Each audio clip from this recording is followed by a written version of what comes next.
Hey, Andy Neary here. Before we dive into today's podcast episode, think back to how you came upon this podcast. Maybe it was through a post, a share, or one of your own peers shared this podcast with you. I don't take any ads. I don't take any sponsorships. The only way this podcast grows is through word of mouth. So if you would be so kind to share this with a peer, with a teammate, with a friend, a family member, I would be forever grateful to you. This is how we impact more business professionals, and this is how this podcast grows. All right, let's dive into today's episode. Hey, welcome back to Bullpen Sessions Podcast. I am excited today to have Omar Arif join me to talk about alternative solutions and strategies for self-funding. Omar, welcome to the Bullpen Sessions. Hey, Andy, thanks for having me, man. I appreciate it. You bet. It's rare, by the way, that I get to have a bullpen session with a former pitcher, especially a pitcher that pitched in professional baseball like you did. So I'm excited for this episode. A lot of people know who you are in the industry, especially if they've attended the conferences around Benefits Pro and Health Rosetta and things like that. But I think we're going to have a fun episode today, letting people get to know your background a little bit prior to your insurance career, and then diving into, alternative strategies that are out there for brokers who are looking to sell self-funded solutions to their clients. So before we dive into the expertise stuff, my friend, where are you from? I grew up in Mesquite, Texas, which is a suburb of Dallas, just on the east side of town. Born and raised. And growing up, obviously, you grew up playing in Texas. I remember growing up as a kid in the upper Midwest, Omar, a little jealous of guys like you because you got to play down in the South where it's warm all year. You got to play outside all year. Was baseball always a part of your life growing up?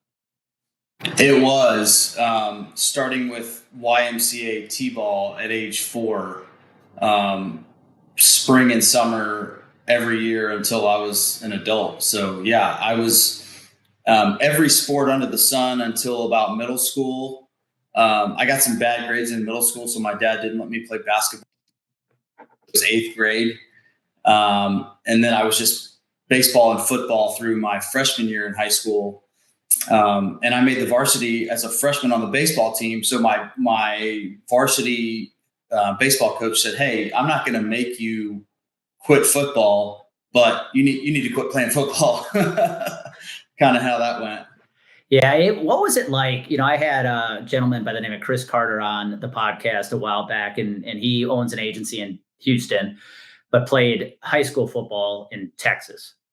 What was it like playing high school baseball in Texas, just given the girth of talent that existed, just like the state of California or Florida? What was that like playing high school baseball, especially as a freshman on a varsity team?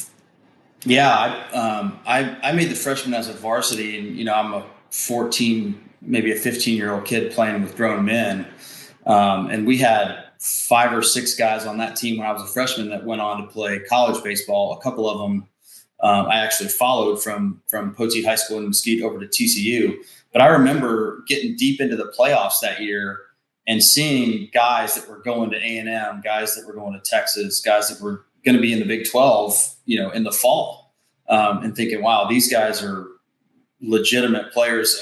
One guy even comes to mind, a guy named Jason Stokes from Coppell, Texas. He ended up being like a 1st or 2nd round pick out of high school, literally the week that we played his team in the playoffs. So that was, as a freshman, that was my first real experience to seeing the level of elite talent that was coming out of the DFW, specifically the DFW Metroplex.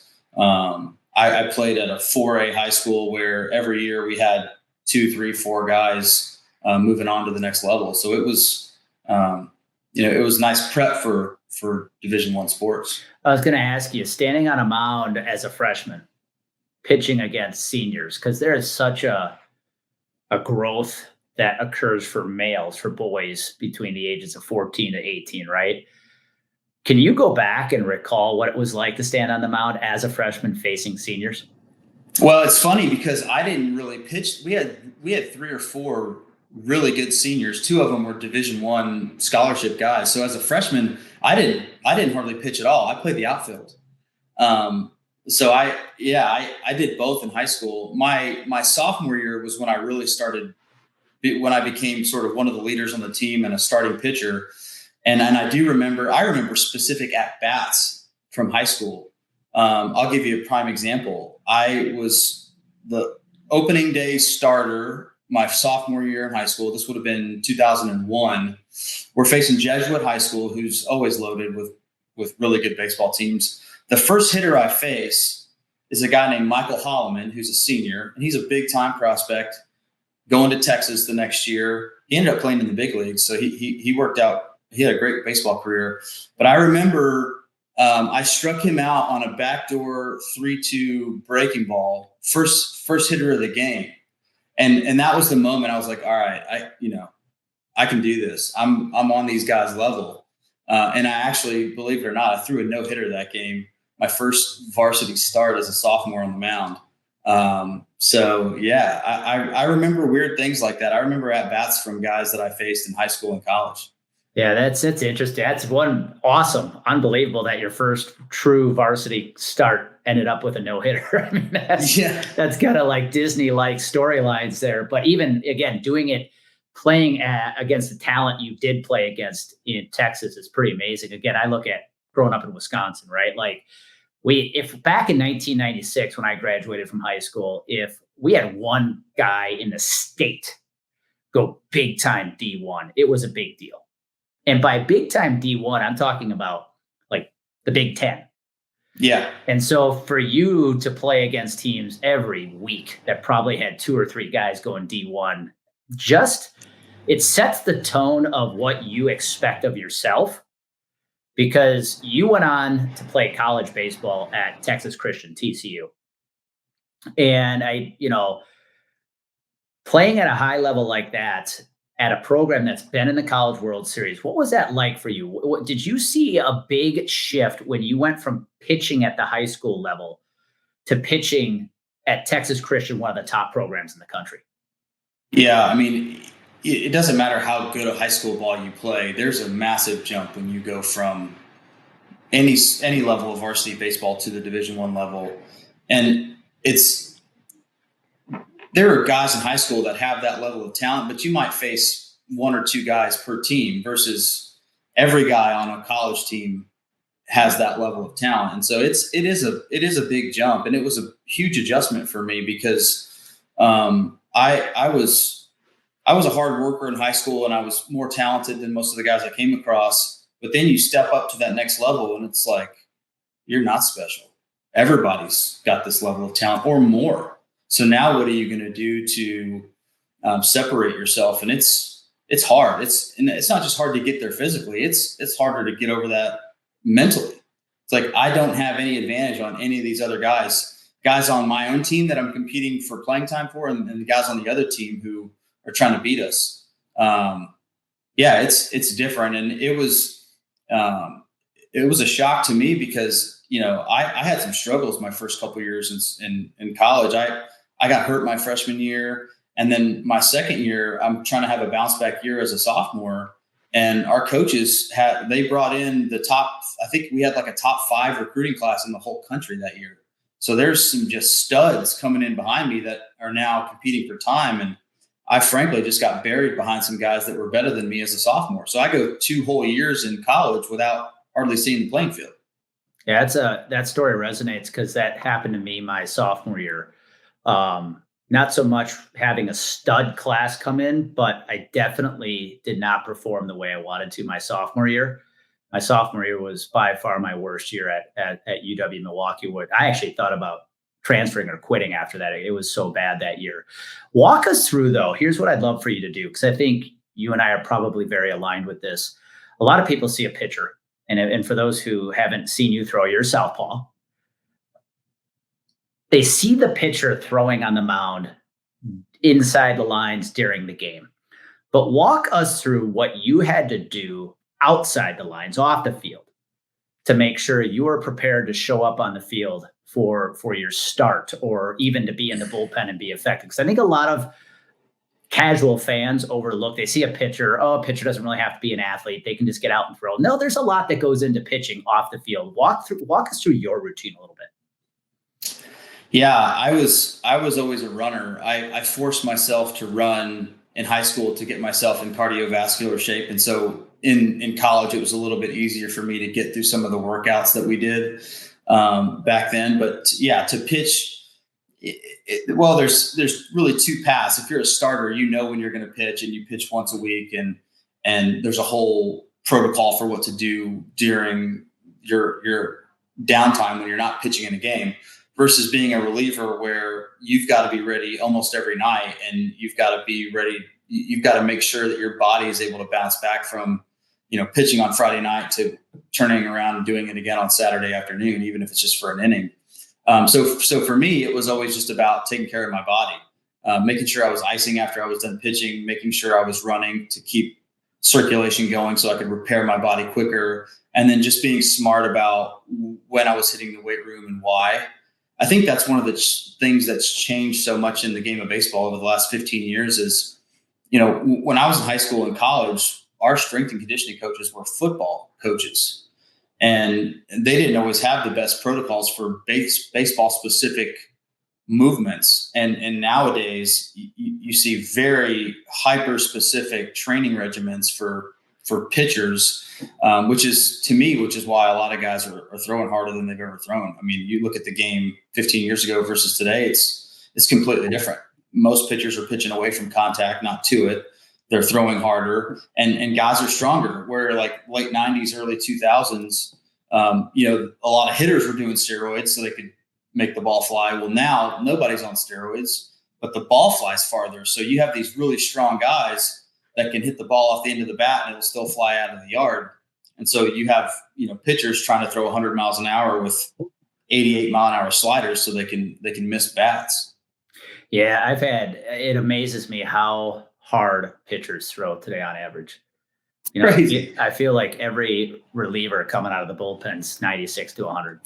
And they are. I mean, when I was in college, I was a mid 80s guy. If I was coming out of the pen and a little more max effort, I'd be in the upper 80s. I mean, I never in my career threw a fastball harder than 91 miles an hour.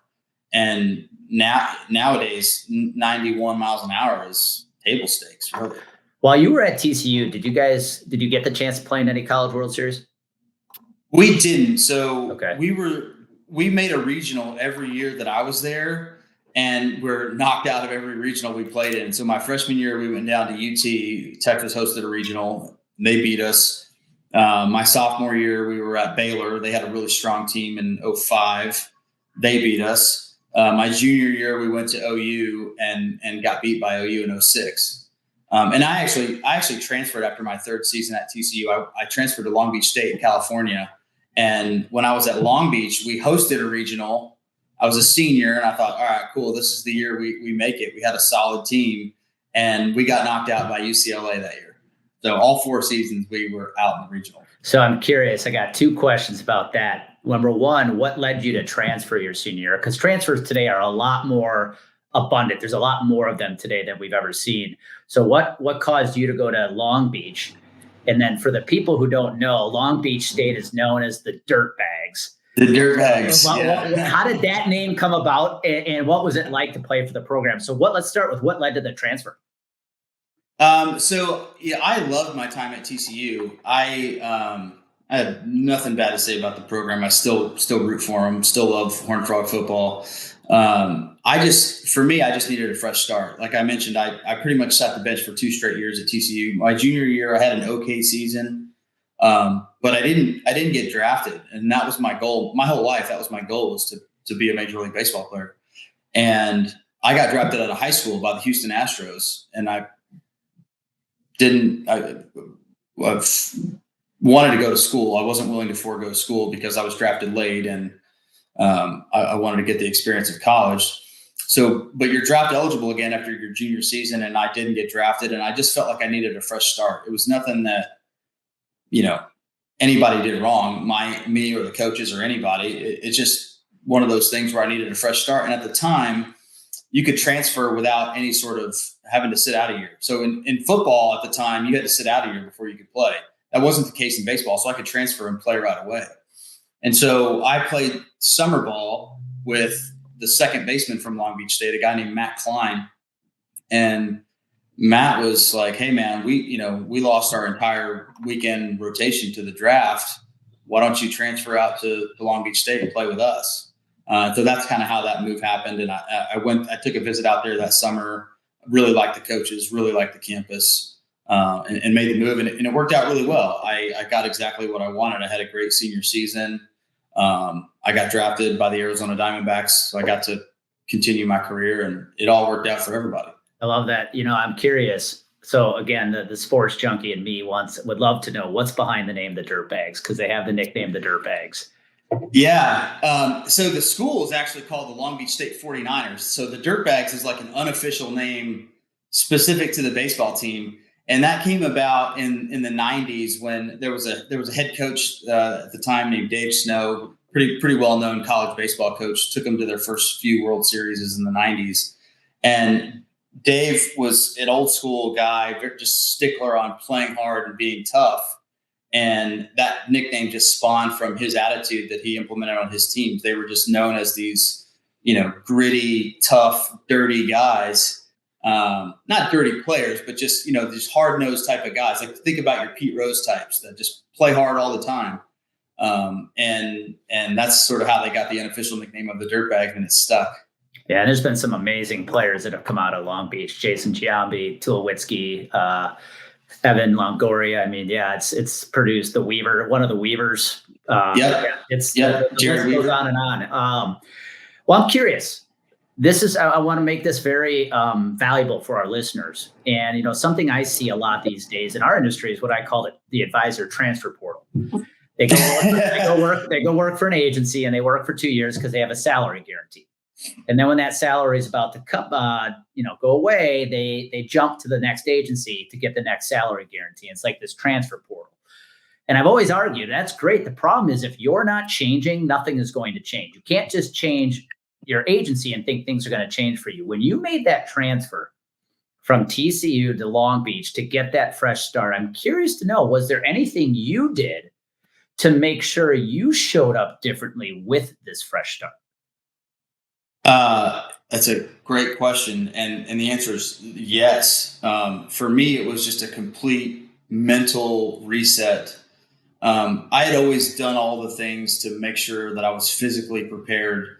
But for me, it was a mental reset to get me going. And I made a few mechanical adjustments in my delivery, and mentally, I said, okay, this is essentially it. This is your senior season. If this doesn't go well, your baseball career is over.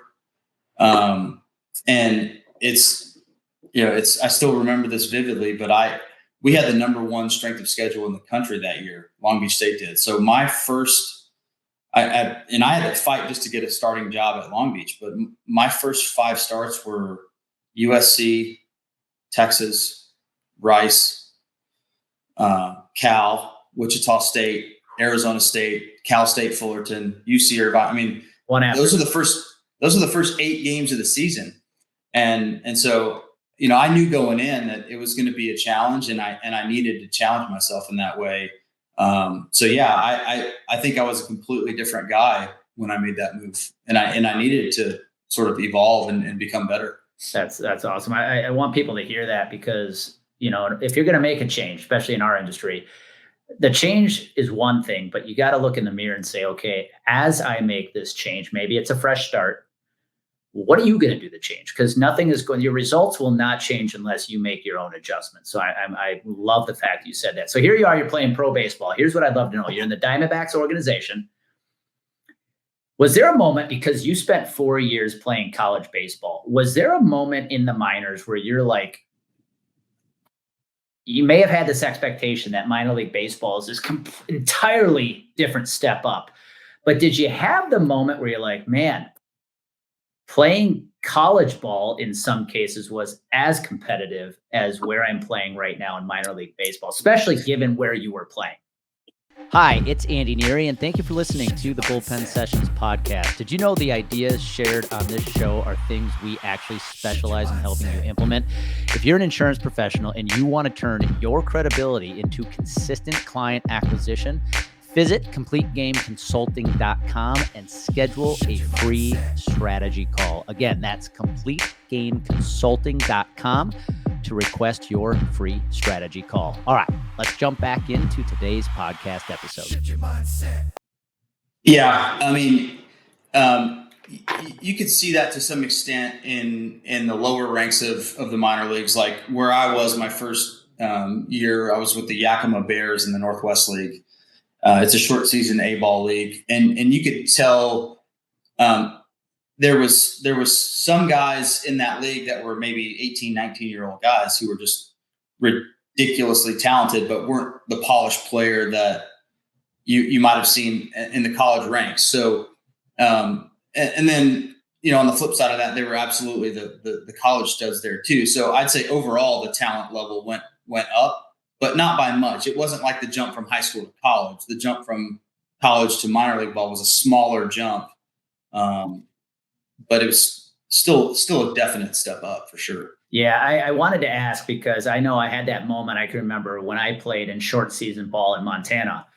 All of our catchers at that level were former high school catchers. They got drafted out of high school. And as a pitcher, one thing I noticed right away is like, these guys don't want to call a curveball with a guy on third. Yeah. and you're like, okay, but this is what I'm used to. And just that playing with guys who are still 18, 19 years old versus being used to playing with 21, 22-year-old teammates in college, I think for me made a difference as well when it came to pitching. Yeah. I mean, we had a kid from the Dominican on my A-ball team named Johan Pimentel, and he didn't speak any English. He had just turned 18 years old. I mean, enormously talented, but maybe not quite ready to play with, American kids who were 23 years old and played 4 years of Division I college. He didn't have the polish of managing a game at the catcher position, but they were going to throw him in there because he just had enormous talent, and they knew that he would develop. And that's why there is a minor league. You develop raw talent, and I saw that. I saw that in spring training. Really, when you go to spring training, and you're a left-handed pitcher, and you see a dozen other left-handed pitchers, and they're taller than you, and their shoulders are this wide. It's the aha moment. Like, oh God, if I'm going to ever make it to the big leagues, I'm going to have to grind it out at every single level and prove myself all the way up. And that's ultimately why I hung them up, because I frankly didn't like minor league baseball nearly as much as I like college ball. And I knew that just to have a chance at getting to the top, it was going to take me 5 or 6 years. And I knew it was time to do something else. For the sake of not losing our listeners, I could go on all night about baseball, but let's transition now transition to your professional career. But here's where I want to start. I want to connect the two. Baseball players are accused of being hyper superstitious and very routine driven people. I know I am. When you look back at your baseball career, Omar, from a routine standpoint, is there anything you applied in baseball from a routine that you still apply today in your business? Interesting. I'd have to give that some thought, because I'm sure there is I'm sure there's some things that I do, maybe subconsciously that I don't really think about. I do have some lucky socks that I like to wear. But I am a routine driven guy. I get up at the same time every day. I work out at the same time when I'm in town. I like to book my travel in the same manner over and over. I have the same talk tracks all the time. So yeah, I am very much a routine driven person. I don't know if that comes from baseball or if it's just my personality, but I'm definitely routine oriented, and I'm definitely superstitious. Yeah, I think that's where I was going. That's what I was getting at, was probably not the same routines, but if you go back to your starts in college at TCU, I bet you had a routine that superstitiously you knew if you did, you were going to be the best frame of mind. You probably apply that same concept or mindset to how you prepare yourself for the field of play called work, to make sure you're showing up at your best every day. I know I'm pretty regimented that way.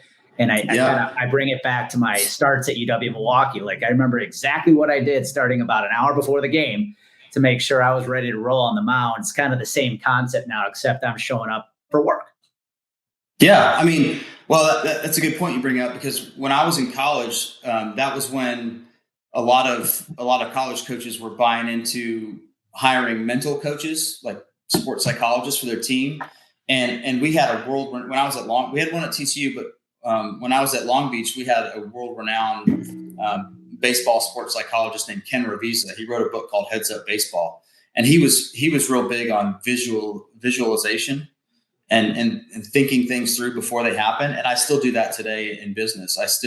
If I'm going into a presentation and I know that I'm going to be talking to the broker and the broker's bringing me in to talk to the CFO and the HR director, then I'm going through that conversation in my mind 3 or 4 times before it ever happens, so that I'm prepared for any sort of curveballs, so to speak, that may come up. Yeah, no, I think that's any athlete listening into this can resonate with that. No matter what sport you played, you probably had a routine that got you ready. And I'm willing to bet, especially if they're an athlete who played at a high level, college or pro, they probably leverage some form of similar routine today to get themselves ready every single day.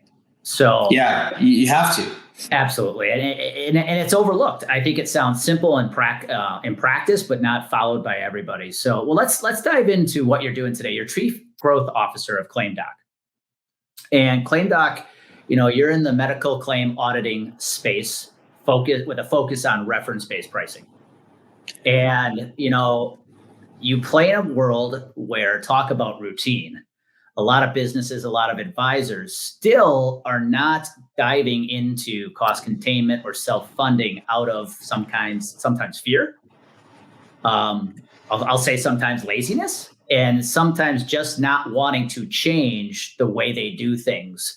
So let's start with just the topic of reference-based pricing. Why do you think reference-based pricing has been given such I guess you could say a bad name by some people? Because the second they hear RVP, they're like, nope, don't even want to talk about it. Yeah, it's a combination of things. It's maybe some bad vendors or people that have done it the wrong way in the past, or sales guys like me who have promised things they can't deliver on. You can't put your finger on one thing, but the overarching theme is that RBP is difficult to execute on. And if you don't have buy-in all the way up and down the chain of command, from the broker level to the client level to the vendor level, like if everybody's not working lockstep together, it's going to fall flat. I mean, I've seen it too many times. ClaimDoc, we're not perfect. It's happened to us. It's a beautiful program if executed properly, and it saves a ton of money, and it can actually be a better member experience if done right. But if done wrong, it leaves everybody with a sour taste in their mouth.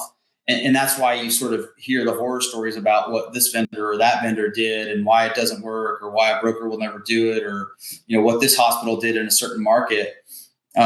You have to have a whole group of people pulling on the same side of the rope to make it work.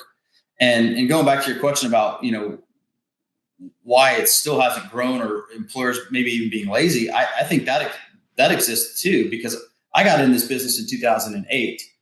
And if you look at, the U.S. economy as a whole since 2008, it was at the bottom. Like, real estate had just melted down. The financial sector was in a huge crisis. But since 2008, the U.S. economy has been pretty good. Certain sectors have had their dips, but overall, it's been pretty good. I think most economists would agree. So I think what's happened is employers have just kicked the can down the road, because I got in this business 15 years ago and people were talking about how healthcare costs were out of control then. And what's changed in the last 15 years? I mean, nothing really. It's still the same old story. I heard a stat the other day that RBP comprised of 4% of the market. I think that's even high. I don't think we're even 4% of the group market. So I think there's green pastures for us in the next 3 to 5 years, but we'll see how things shake out. I think you bring up a really relevant point, though. Since 2008, probably up until at least last year, we've had one of the greatest economies we've ever experienced. Yeah. Well, guess what? Things have changed. We're now facing a very different economic future. And I think you're going to have more companies realize they have to look at different things right now, because we are staring at in some cases, some people feel a bleak future right now economically. And so with that in mind, let's use this topic to really educate advisors on how to have a better conversation about reference-based pricing, because they are the conduit of helping employers make those decisions. So let's start right here. It'd be naive to assume, Omar, everybody knows what reference-based pricing is. Let's start right there. What is reference-based pricing? Yeah, reference-based pricing is a payment mechanism to ensure fair and reasonable payments from a self-funded health plan. We've sort of gotten away from the term RBP, and we bill ourselves more as a complete network replacement solution. So think of it as pulling off the Blue Cross or the United logo on the ID card and slapping on a claim doc logo, and using that to do everything needed to replace a network. So it's not just the repricing of claims, it's also all the member advocacy, the provider relations, the clinical bill auditing, the legal component, all of the things you need to do to replace a network. That's what we try to do. So RBP is just one small component to our overall strategy of replacing managed care networks. So I hear what you just said. Okay, so replace the Blue Cross logo, slap down the claims doc logo. But I'm an employer, Omar. My employees love that Blue Cross Blue Shield logo. Yeah. How does reference-based pricing work? How does RBP work? I hear you say network replacement, and that's scary, right? To the typical decision maker, that's scary, because I'm afraid that's going to creep out my employees. But we know it's not technically as scary as it should be. So how does reference-based pricing work? Yeah, so it depends on the model. The way our version of reference-based pricing works is we do a ton of upfront education with the decision makers, showing them the financial outcomes of what our product is going to deliver. And then we get into the nuts and bolts of how we make the member experience palatable when there is no Blue Cross logo on the ID card. So how we execute that, it starts prior to open enrollment. We'll get a utilization report from the group. So we'll see, okay, here are the top 20 providers that have a high volume of patients that are members of this plan that see them. And we'll proactively reach out to those top providers. We also give the members a chance to nominate their providers during open enrollment. So we go to the membership. And by the way, we assist with all open enrollment strategy and communication along with the broker and HR.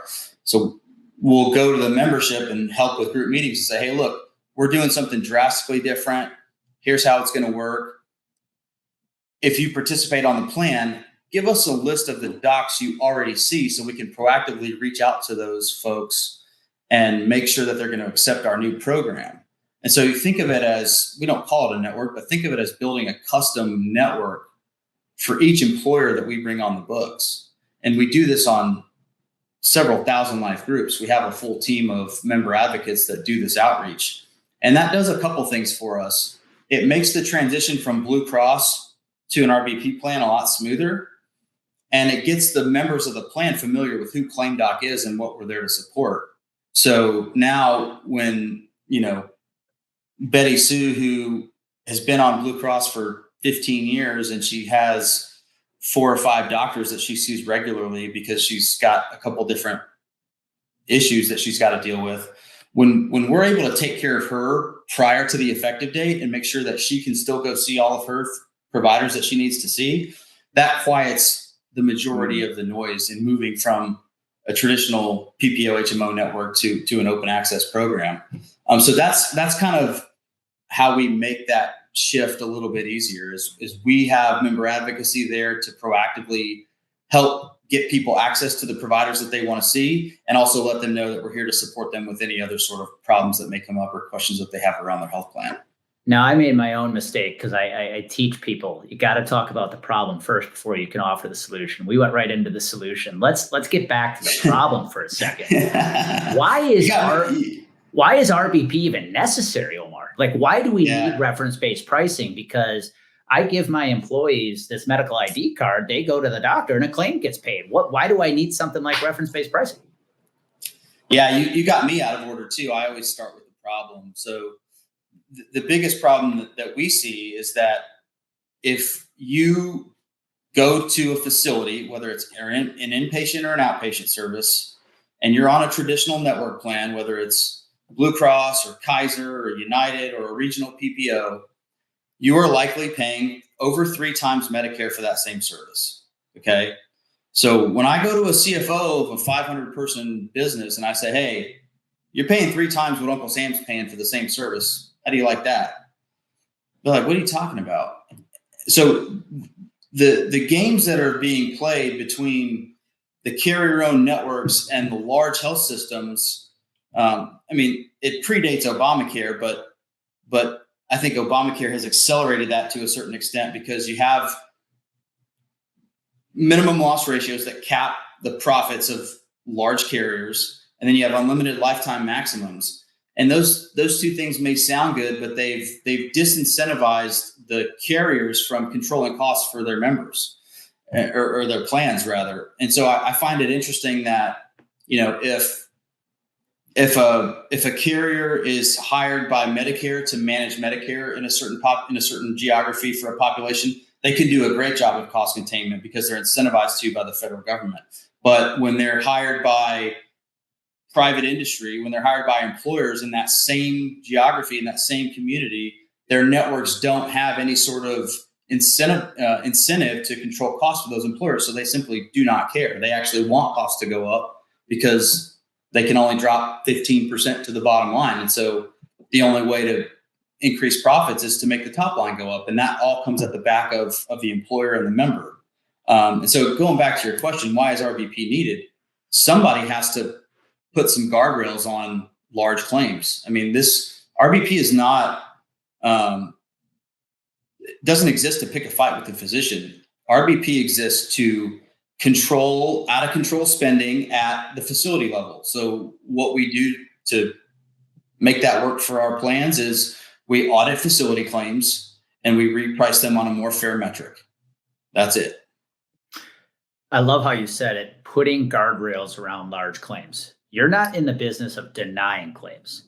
You're just in the business of saying, hey, what you're charging for that claim is a little egregious. Let's come to a more reasonable agreement and charge something that's a little more realistic.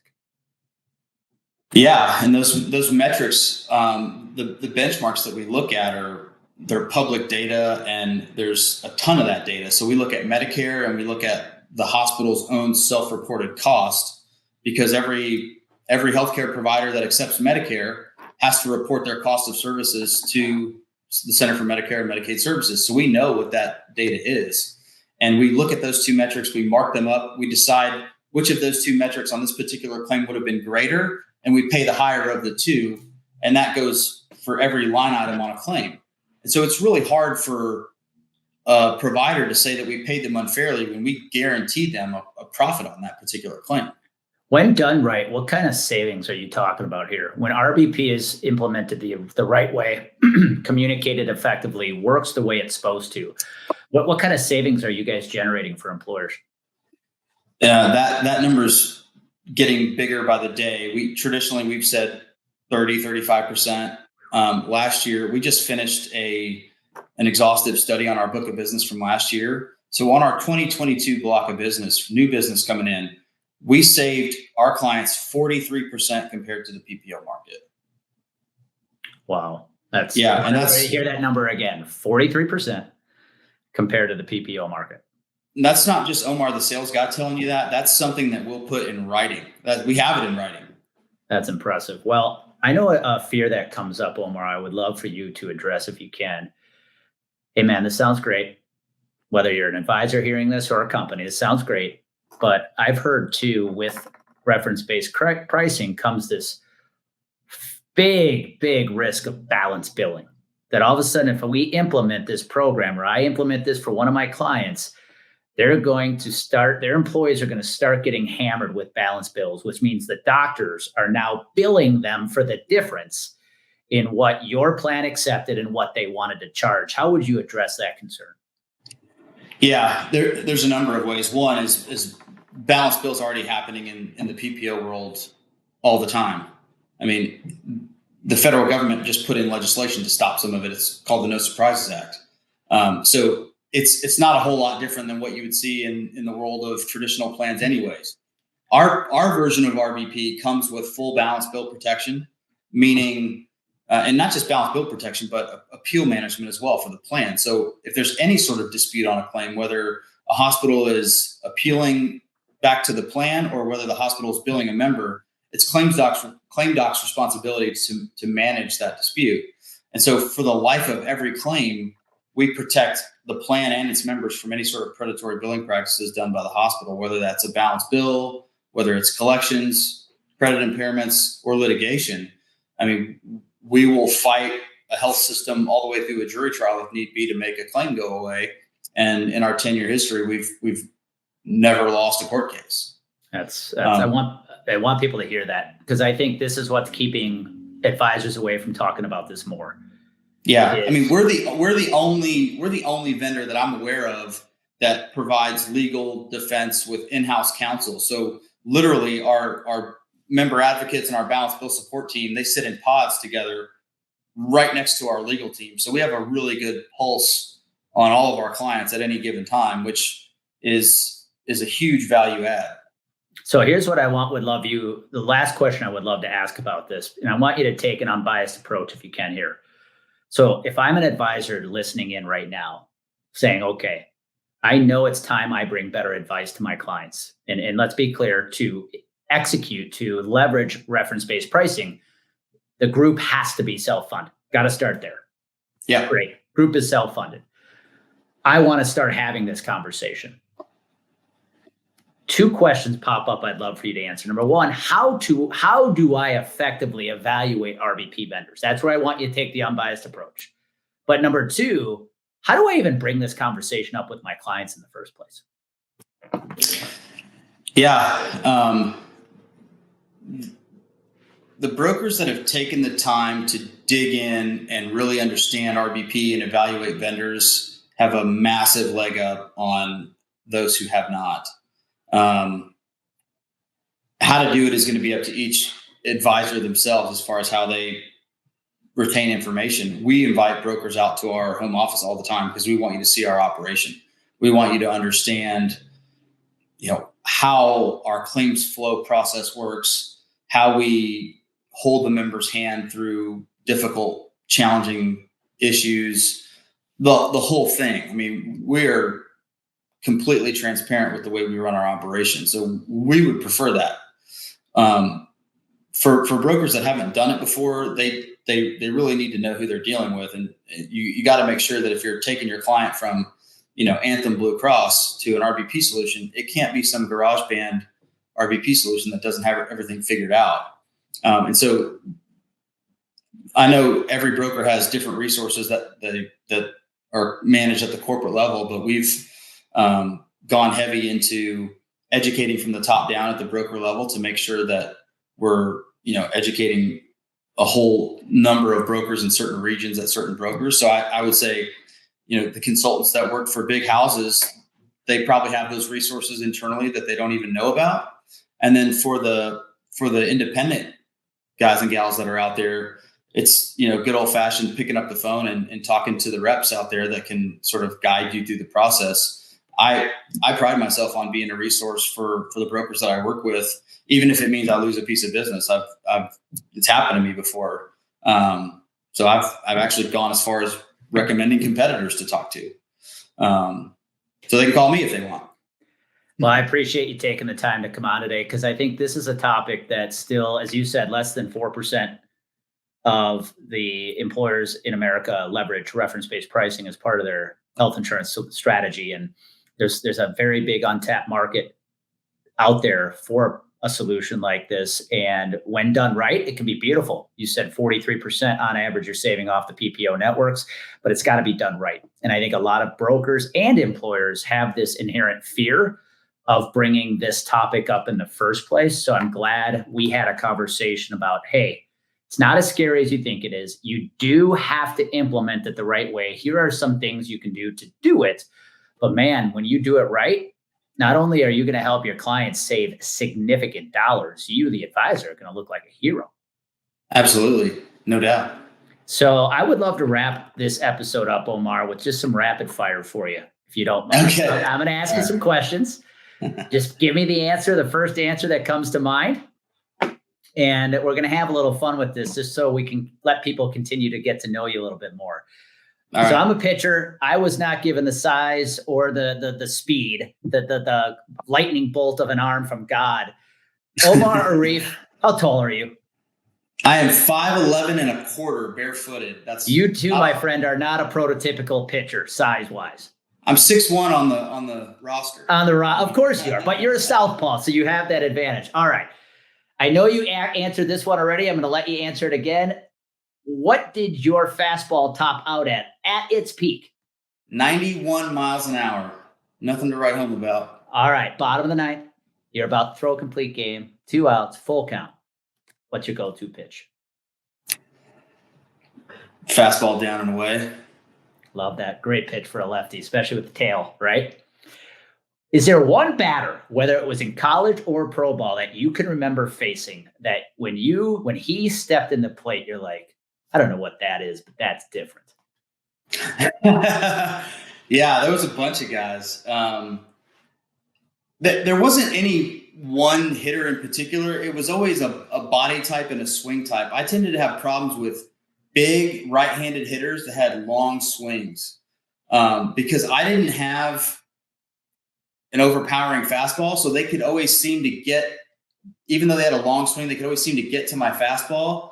And I was always hesitant to throw them a changeup because that long swing, they could still catch it on the barrel. So I had trouble with big, powerful right-handed hitters that had long swings. Yeah, it's a good one. All right, last question. Most people don't know this, but just last year, you actually came back to the game of baseball and pitched for the country of Pakistan in the World Baseball Classic qualifier. Number one, how was it? How was it to come back to the mound and represent a country playing baseball? But two, I got to know at age 39, I believe. What did you top out at age 39? Oh man, I think that the YouTube stream had a gun on us. If I had to guess, I would say probably 81, maybe 82, maybe if I'm giving myself some credit. It was fun, man. My dad's from Pakistan, so they asked me to play. I have a cousin who's 8 or 9 years younger than me that we obviously never played growing up because he was so much younger, but he's grown now. And so we got to play together for the first time in front of our family and friends and represent our father's homeland. So it was really cool. That's awesome. And that's a cricket country. So they're trying to get their young kids into baseball. So I think, down the road, they could produce some pretty good baseball teams. That's awesome. I love hearing that. Well, Omar, if somebody wanted to reach out to you today after listening to this episode and wanted to know more about reference-based pricing or claim doc, or maybe just your baseball career, what would be the easiest way to get in touch with you?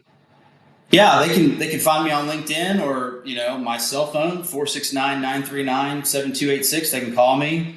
They can get me through the ClaimDoc website. My email is oarif@claim-doc.com.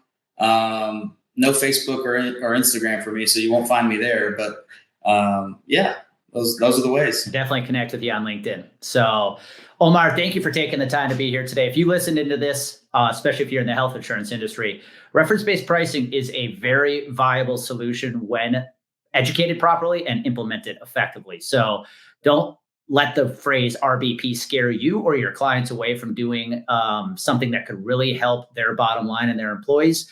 And take Omar's advice on what you need to do, how you need to evaluate it, and how you need to bring that conversation up to your clients. It's going to do you and them a lot of good. Be well. Thank you for taking the time to listen to today's podcast episode. Remember, if you found value in this episode, do me a favor, give it a like, share it, post about it. Go subscribe to make sure you get every episode from us every single week. And my only ask from you is that if you have anybody in your life, whether it be a teammate, a peer, family member, or a friend, please share this podcast with them. That's how we grow. We only grow through word of mouth. And I would be forever grateful if you take the time to do that. All right. Now, It's time for you to take what you learned, and it's time for you to go out and share your message with the world. Execution, clarity, and consistency is everything. Be well.